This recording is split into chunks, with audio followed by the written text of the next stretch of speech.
Thank you, everyone, for joining us today from across the country and around the world. I'm Anna Stokes, Vice President of Marketing and Communications here at Conscious Capitalism, Inc. On behalf of the entire CCI team, we appreciate you taking the time to grow and learn in community with us today. So today we're joined by Maggie Hulce and Abby Carlton from the #1 job site in the world, Indeed. Indeed is serving their stakeholders through their higher purpose to make finding a job and hiring simpler, faster, and more human for employers and employees worldwide. Today, they will share insights from recent hiring trends and shine a light on how Indeed has navigated their own challenges internally with a focus on culture and inclusion.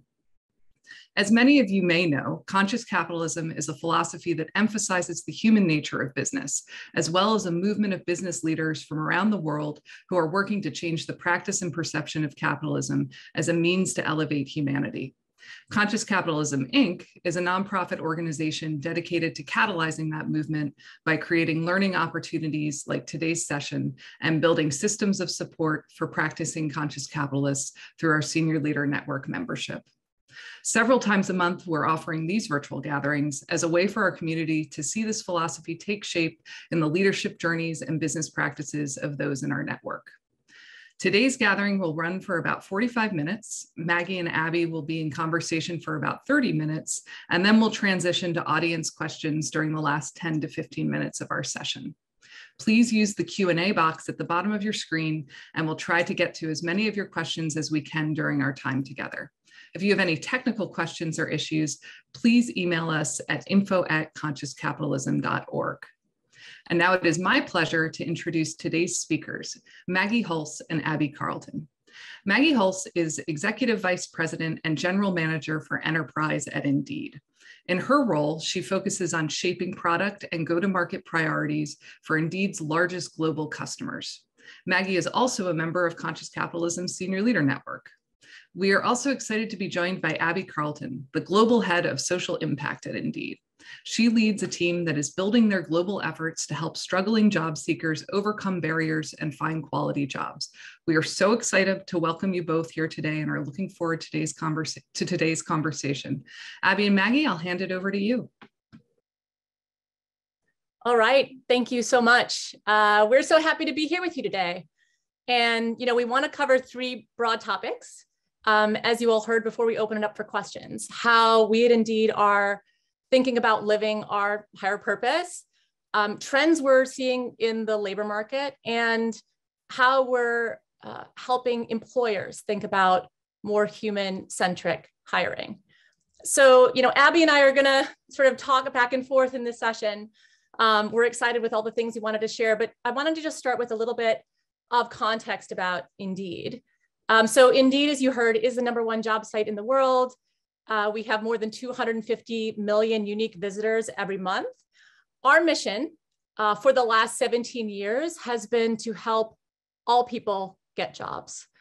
And to do this, we offer a number of free tools for job seekers, giving them access to search and apply to jobs, to research companies, to research salaries, to post their online resumes, to showcase their skills with skills tests and assessments, and as of last year, to participate in virtual interviews with employers directly on Indeed.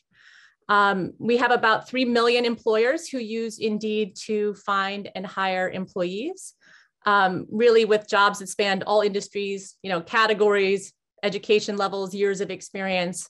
And we're proud that we deliver more than 2 times more hires than all other job sites. So that's the context on Indeed. And so let's kick off with, I'm gonna ask Abby how to describe, how she would describe how Indeed lives our higher purpose. Sure, thank you, Maggie. And thank you all for having us here today. I'm really excited to have this discussion with you, Maggie, and then to hear from folks about your questions. It's a great question, and Maggie, I'm not gonna let you off the hook on this one. I'm gonna throw this one right back at you after I take a first stab at it, because it's so fundamental. It's so important. When I When I think about this question, for me, it's hard to decouple it from my own journey at Indeed. So I guess that's the way that I'm going to attempt to answer it. And so I think about, thinking about coming to Indeed as a social impact leader, and then sort of my experience when I got here, and then what we have done since then. So for me, I have worked in the space of jobs and economic opportunity for my whole career. That has been the animating theme, and have done that in a bunch of different places. Was for almost 10 years prior to coming to Indeed at the Rockefeller Foundation in New York, led the jobs work there. So for me, this question was paramount. Am I coming to a place that really lives a higher purpose? And so the first question that I wanted to know is, what is Indeed's mission? What is Indeed all about? And that is really simple. Our mission is to help people get jobs. So that felt really good. That felt like definitely a higher purpose and such a driver of social impact. But then I also felt like it was really important to dig into that a little bit and understand, okay, so that is the mission, but what is under the hood of that mission? What does that look like in practice? And where is there an appetite to push further? Coming from social impact and from workforce development, I came in with a pretty strong point of view that we help people get jobs is so core and certainly serves a higher purpose. But we're going to have to push on the edges of that, because we know there are so many people who have a really hard time connecting to work. So what was the sort of appetite to do that, and how? For other folks who might live in the ESG space or the social impact space, I think sometimes we can find ourselves really connected into the core of the business. And sometimes you can find yourself a little bit more on the margins and trying to sort of make your way in. And that's just the way it goes. And that makes sense. But those were the things I was really thinking about and felt good about when I accepted this role to come in and to start the social impact function at Indeed. This was now just about 4 years ago.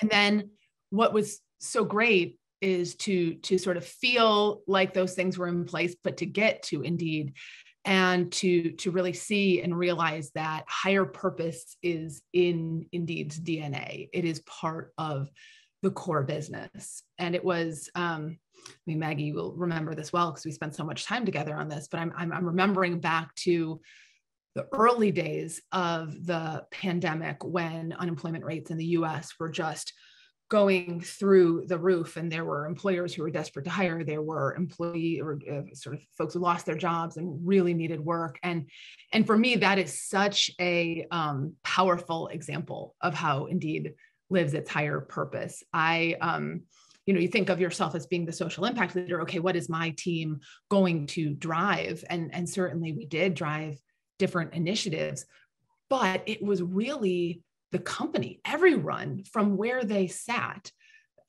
put in different ideas about, with our product, we could do this. If we know over here on our resume platform that there are many people who really need to make it clear that they need a job tomorrow and they're willing to consider a broad array of jobs, let's add this ready to work hashtag there so that they can make themselves more visible to employers.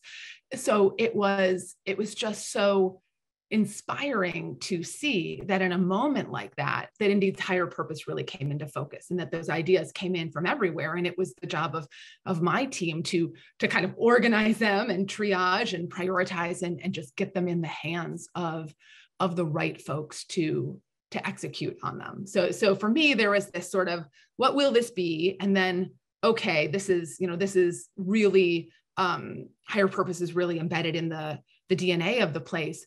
But then I would say, and I think this is the last thing I'll say for now, it has been really exciting to see over the last year how we have pushed on that higher purpose. And as a company, we have put forward a set of really ambitious 2030 ESG commitments. And those are things like, there are multiple of them, but to just share a couple, we have a commitment to help 30 million people facing barriers get hired by 2030. We have another commitment to shorten the duration of job search by 50%. And for all of those commitments, it is really about marshaling our resources across the business, our product teams, our marketing teams, our sales teams, to figure out how we make them happen. Because we will not do that with my my team alone. So that is, when I think about this question, that is where we are now. I'll give you just one example of that work in practice. I think it was last week, we announced an initiative that we're calling Essentials to Work. And this is in service of our goal to help 30 million job seekers facing barriers get hired. And this is really about what are those barriers to access for folks as they are even trying to go look for a job, let alone get a job and keep a job. So we've made this initial $10 million investment in the US focused on barriers around access to technology, transportation, and record clearing services. So that looks like helping 5,000 job seekers clear their criminal records, giving out 10,000 laptops, 10,000 mobile hotspots, because we know that those can be real barriers, especially in this increasingly digital age of job search and work. So I'm sure we'll get into many more of the details there, but Maggie, I mean, what is your take on this? How do you feel like Indeed approaches its higher purpose, and how has that changed during your time at Indeed? Well, it was, there are many parallels, I think, in your sort of story and journey at Indeed. I have never been in an organization that sort of lives its sort of mission statement the way that Indeed and Indeedians do, and just sort of the level of pride and care. Our number one sort of company value is job seeker first, and it infuses in everything that we do as an organization. A lot of decisions get made where there's a tension between what's best for job seekers and what do employers want, and the tie always goes to the job seeker. So that, I think that has been true consistently. If I think about things that have really changed and amplified, since, and I've been at Indeed, almost 6 years, it'll be 6 years in March. I think Abby, what you just talked about, sort of the focus on how we help reduce inequality in hiring, how we help job seekers facing barriers, and some of the work on the enterprise side, how we help employers see and have a way to hire more objectively, more based on skills and capabilities, less based on sort of what you've done in your past and more based on what you can do right now. I think that the focus on that now is at a very different level than it was, 6 years ago. I think the other thing, as part of serving job seekers, and this comes out in a lot of the press articles that are out there right now on sort of the great resignation, all these job seekers after COVID taking a step back, or workers, I should say, employees taking a step back and saying, I don't know that I want to do this job anymore. Do I like this? Is it working for me? And so as Indeed, we think about, okay, how do we understand what job seekers are really solving for? What are their skills? What do they want? What do they not want? And then how do we infuse that understanding into all of the places where we recommend job opportunities to them? So as Indeed, we are, with job seekers, emailing them recommended jobs where we think that they could be a good fit. We now on our Indeed homepage, just recommend jobs that based on everything job seekers have told us about what they're solving for, we think would be, a good match for them. And of course, that's also good for employers because they get to connect with people who have already sort of honed in on jobs that are a good match for what they can do and what they're solving for, whatever that might be: remote, flexibility, location, pay, et cetera. And I think that sort of vector of innovation that advocates for people and what they're solving for in various stages of their lives, especially in this moment, as we all have sort of lived through sort of a wild 2 years, I think feels more meaningful than ever for me. So maybe let's transition to talk a little bit about Indeed and our own employees. So Abby, say a little bit about how you think about cultivating a human-centric culture for our own employees, our own Indeedians. Sure. And I've been sort of exploring the Conscious Capitalism site and learning more about the different pieces. And I'm really sort of taken by this notion of conscious culture and thinking about, what is that and what does that look like at Indeed? And the thing that keeps bubbling up to the top for me that feels particularly human-centric about the Indeed culture is that it feels like it is really premised on listening and reflecting. And that goes right all the way up to the top with our senior leadership team. Maggie, you mentioned that we have these core values around things like job seeker first and around diversity, inclusion, and belonging as a couple examples. And those are always front and center in whatever conversations we're having. So that feels really important to me. And I'm thinking about sort of what has that looked like in practice. And I guess I would go back actually to the beginning of the pandemic again. I mean, it has been such a time of change. And one of the things as an employee and as somebody who cares a lot about the culture of the place where I work, that really struck me was how quickly our senior leadership team in particular just got in front of our employees on a really regular basis. And sometimes it was just to say, hey, things are evolving really quickly. We don't have all the answers, but we want to create a space to say that, to share what we do know, to share what we're doing, and to hear from you. So that looked like, gosh, it's been probably for the last 2 years now since those early weeks of March in 2020, where we have had weekly or biweekly Q&As where Chris Hyams, our CEO, has gone on with at least another member of our senior leadership team and just had an open Q&A. And that's looked really different over time, right? In the beginning, it was, okay, you can't come back to the office. We thought it was going to be 2 weeks. It's going to be longer than that. As we got into some of the national reckoning around racial equity in the wake of George Floyd and everything else that happened there, the conversations moved to that. And we talked about that as a company. And it's pretty remarkable for me when I think back about all the places I've worked. I don't know that I've seen anything quite like that before. And then you saw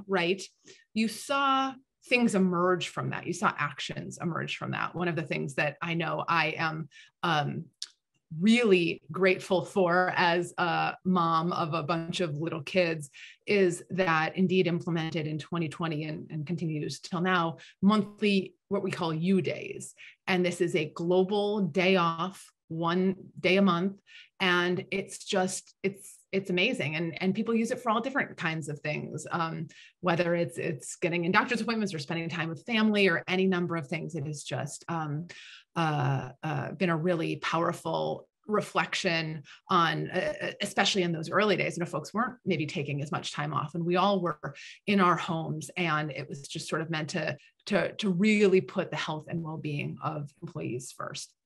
So I think that for me comes back to this listening and reflecting. I guess maybe one more point that I would make there. I feel when I think about us having a human-centric culture and bringing higher purpose to our culture, I'm really proud of the fact that we have not only made these commitments externally around things like addressing bias and barriers in hiring, but that we are trying to point all of that at our own hiring as well. If we are going to be out there talking about jobs for folks who have been justice impacted or thinking beyond credentials to skills, then we have held ourselves to a pretty high bar of looking at our own practices and seeing where we can do better. So an example of that, I mentioned skills. One of the areas that we're really focused on in our social impact work is barriers around education. So it is so often the case, and Maggie, you know this so well from the work that you lead, that when employers hire, we often will go back to proxies that help us understand, or in theory, help us understand if somebody's going to be a good fit for a job. So you have a 4-year college degree, perhaps that tells me that you'll be a good fit for this job. And we actually know that that's often not the case. That's not a good predictor. And it keeps a bunch of folks who may have the skills to do the job, but came about those skills in alternative ways out of the running. So we're pushing on that as a social impact team and as a business to provide alternative solutions for the world of hiring. But we've also looked inward, and removed degree requirements from over 700 of our own internal job profiles. We have about 12,000 employees globally as a company, so that we are not creating those artificial barriers where folks could be a great fit, but aren't applying because they don't have that degree. So maybe, again, not to throw it back to you again, Maggie, but I am really curious to get your take on this question, especially as someone who sits on Indeed's executive team. What feels most important to you about promoting a human-centric culture at Indeed? Well, I definitely think that one of our reflections and learnings over this sort of past 2 years in the pandemic, as we've all been working virtually, and actually today's March 3rd. Today is the 2-year anniversary of when we sent all of our employees to start, working from home. So it's been that long for us. But I think, we've, as Abby said, we sort of embraced a very open, very candid, sort of transparent, sort of regular cadence of communication with employees. And it wasn't just about, policies and procedures and Q&A, just also this recognition that we're now in everyone's homes, and you're seeing people as sort of humans first and sort of like your employees second, and you see them in their environment, and sometimes there's kids crawling on them or things going on, or they can't get their dog to stop barking, or the leaf blower won't stop blowing, whatever it is. And everyone's just, I think, working through the challenge of navigating this. I think the importance of empathy and understanding and being human with each other, and being, just more open about how people really are and what they're dealing with. That has been one of the best things that has come out of it. And it comes across in all the communications, right? So everyone's really open about the stuff that is really hard, and the things that are challenging, and the things that make us sad sometimes, whatever it is. And I think that has helped everyone sort of be able to air and navigate this crazy time together, sort of acknowledging that people really needed those days. People needed those days off. It was a lot. It's been a lot. But, we're all still very energized and excited about the work that we're doing when we come back. So I don't know, those are some of my, I think, reflections on it. Yeah, that definitely resonates. We have both gestured a bit so far in this conversation at so many things that have transpired in the world of work over the last 18 months, 2 years. And I'm sure folks want to hear more about that from you. So maybe you could talk a little bit about the dynamics that you're seeing in this moment when it comes to jobs and employers. Yeah.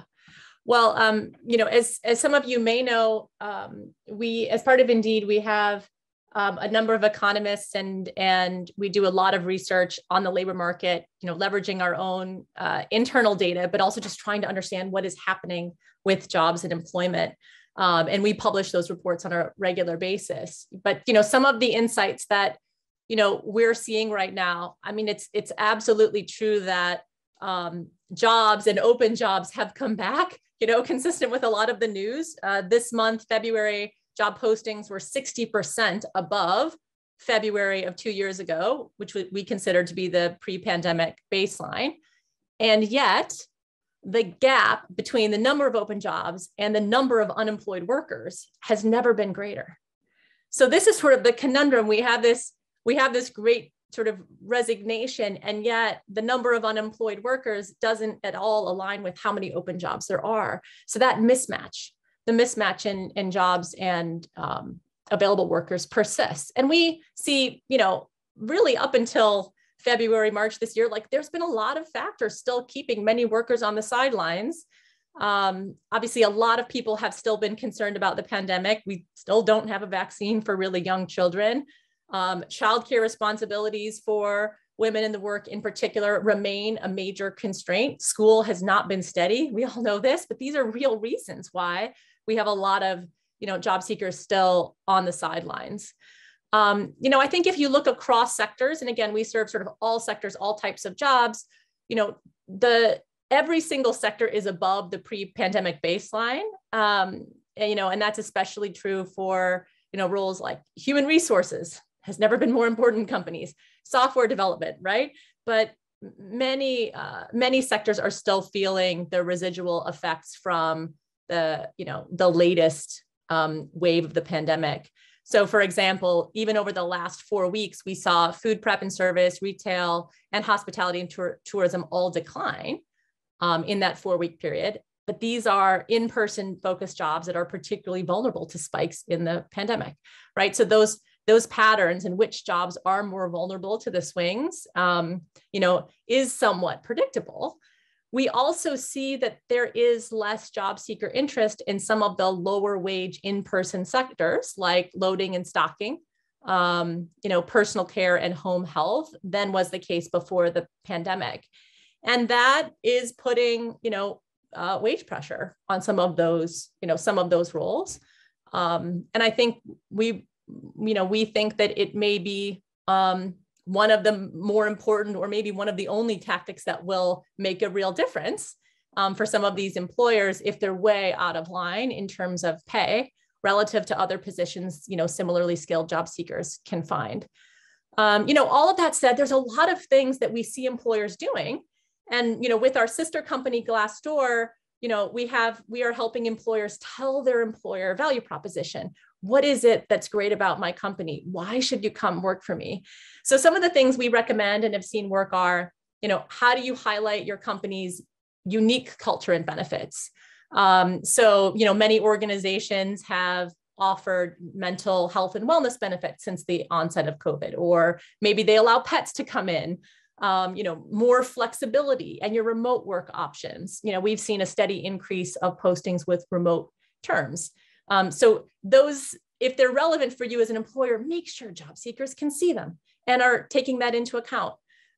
We absolutely see employers as it relates to sort of, compensation pressure and hiring pressure offering, sign-on bonuses and more perks, and making sure that the salary information and those perks are actually in the job descriptions.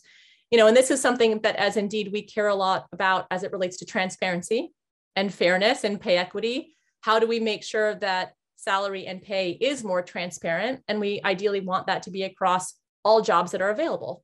And then look, I think that we've also seen as part of the pandemic that employers are realizing they want to connect with great candidates much faster than they might have been doing with their processes before. So one of the things that employers adopted aggressively in COVID was virtual interviewing.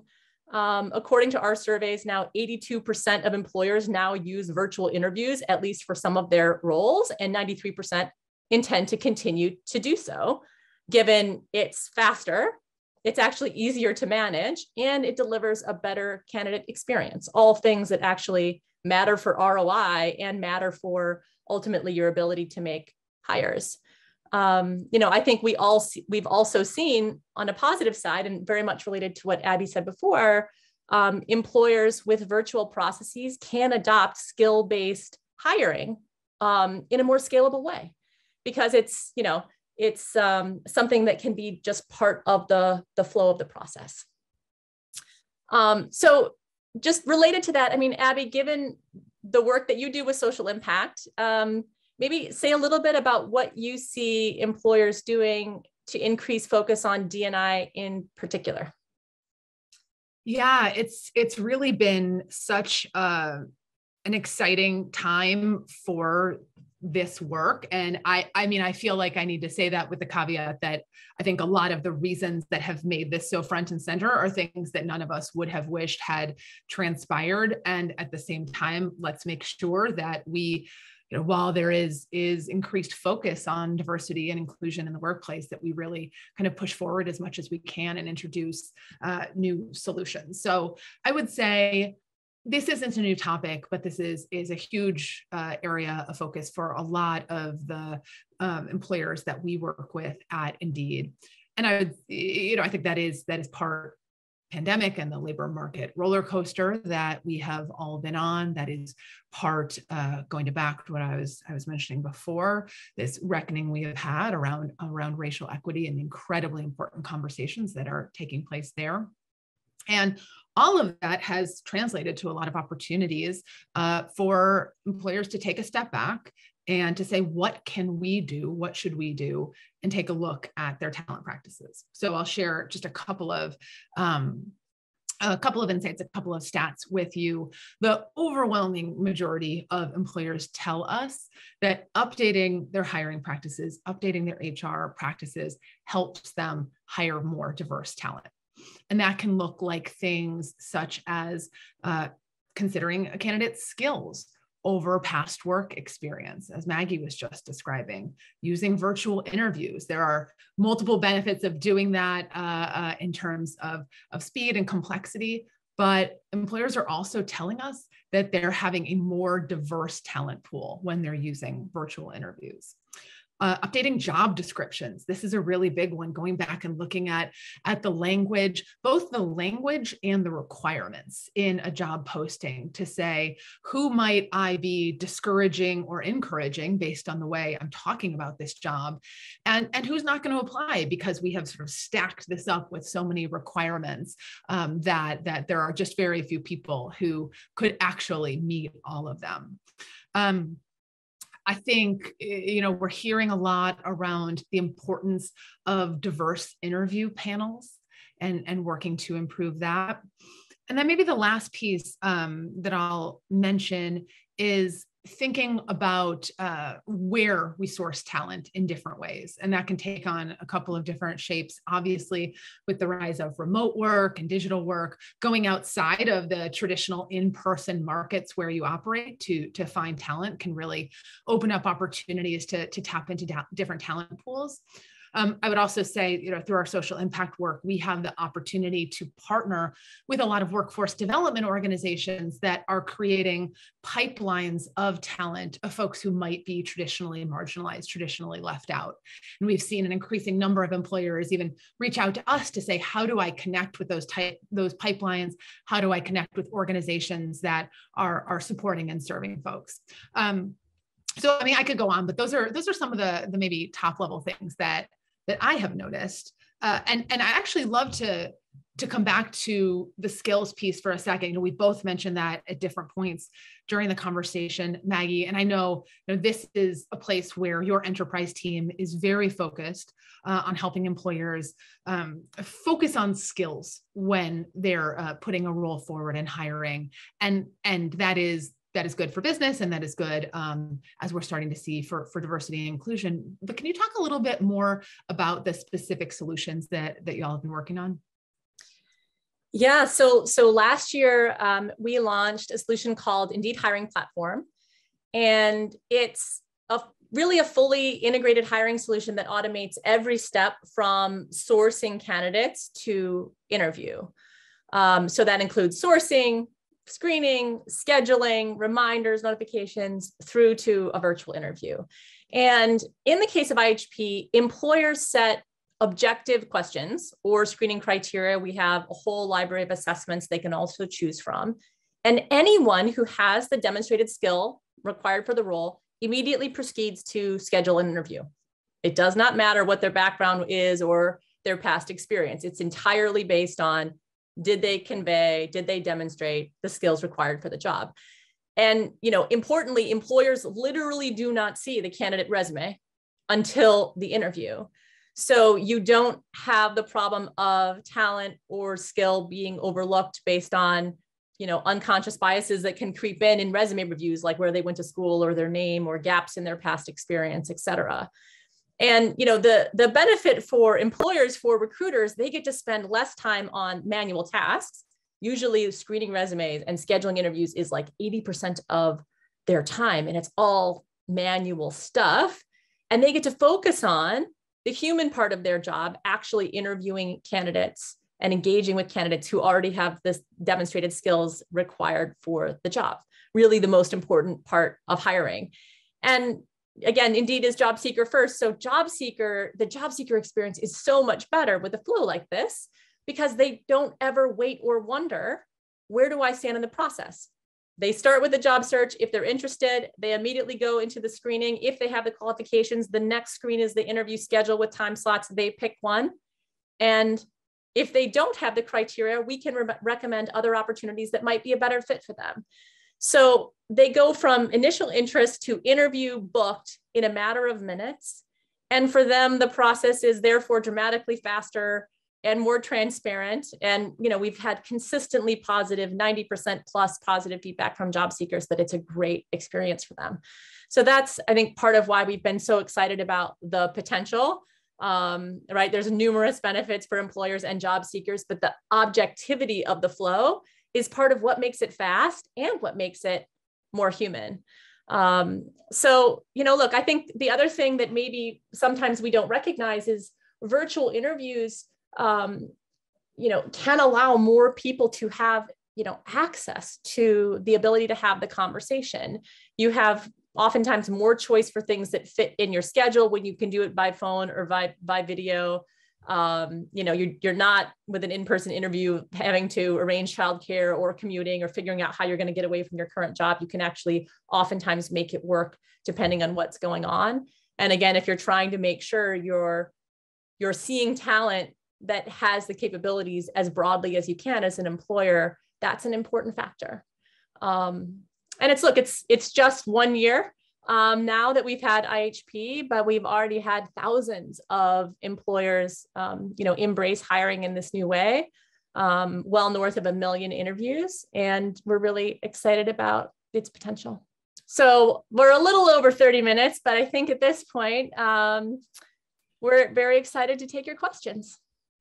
Yeah, and we have a number of really good ones in here. Thank you for that conversation. I think our attendees found it very insightful. And to answer one question quickly, yes, we will be sending the recording of this out to attendees. So if you have not taken meticulous notes, you will have it in your box.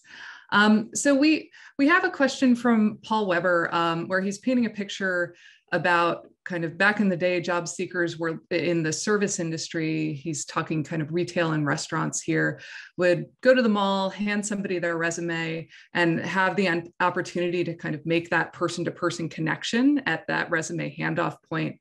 And especially in a industry that's not, you know, is maybe entry-level, unskilled, you know, is Indeed providing an opportunity for that first impression? Is there anything you're doing to kind of help bridge that person-to-person experience?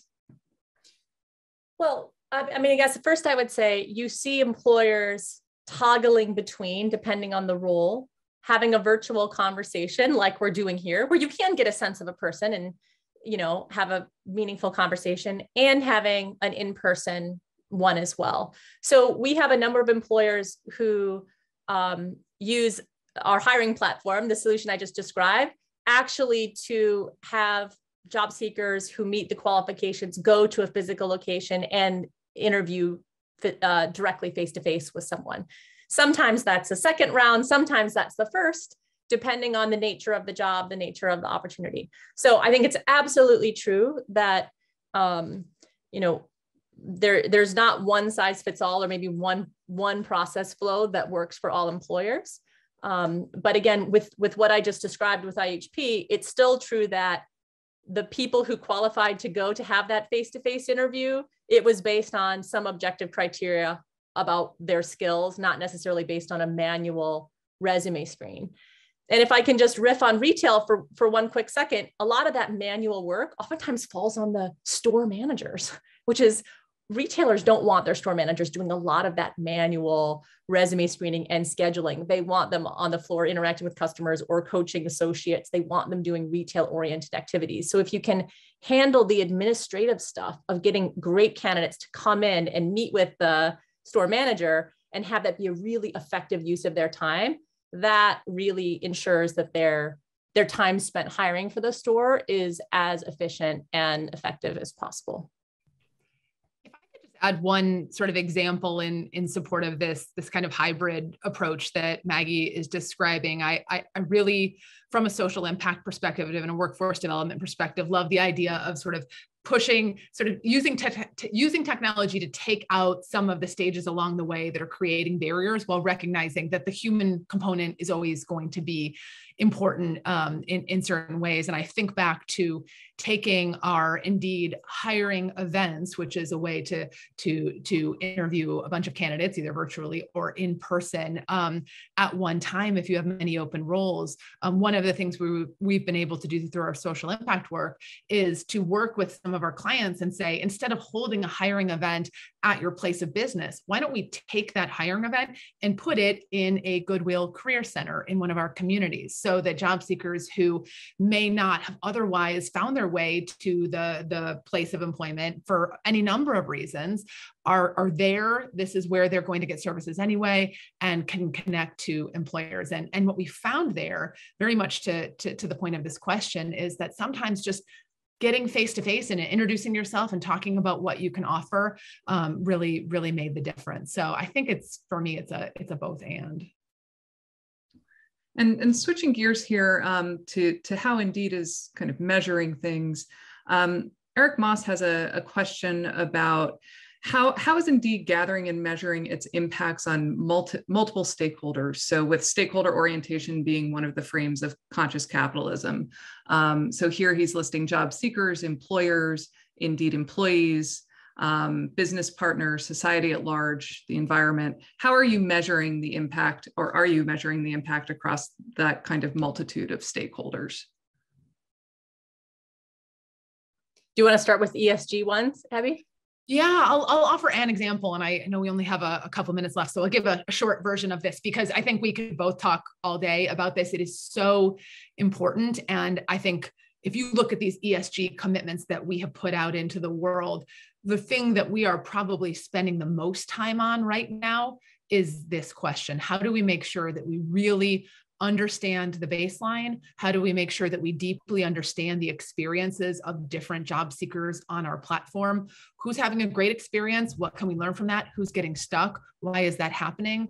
And using all of that to really just paint a much richer picture of where we need to target our focus. And then on the back end, to be able to understand more fully what impact did a particular intervention have or not, so that we can make sure we are doubling down on what works. So really critical, and there's a lot of infrastructure that we're working to build there. And I would say, ultimately, if you say, okay, job seekers who come to Indeed, right? We said 250 million unique visitors on a monthly basis. We ask ourselves, okay, when we're providing recommendations to those job seekers, are they relevant, right? What is the feedback we're getting on? Are they starting applications based on those recommendations or not? We look at whether the jobs they're, actually expressing interest in, they're getting reciprocated from the employers. It's another example of, are we doing a good job helping job seekers? All the way through to how many of the job seekers that we're working with are, telling us that they got hired. And the sort of parallel construct works on the employer side. Employers who are coming to Indeed for help with their hiring, are we ensuring they're getting qualified candidates? Are they making hires? The measurement of that is sometimes tricky, especially with large employers that have many, many different systems involved and many, many different ways that they track these things.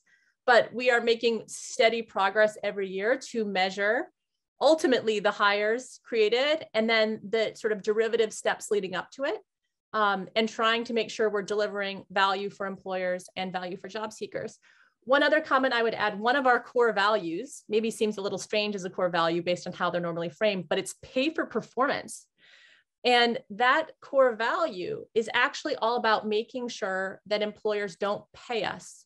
We don't take money if we're not delivering value for the employers. So we're trying to make sure that everything we do, all of our innovation is saying, is this actually delivering value? And if we're not, we shouldn't be taking money for it. So for that reason, we issue contracts.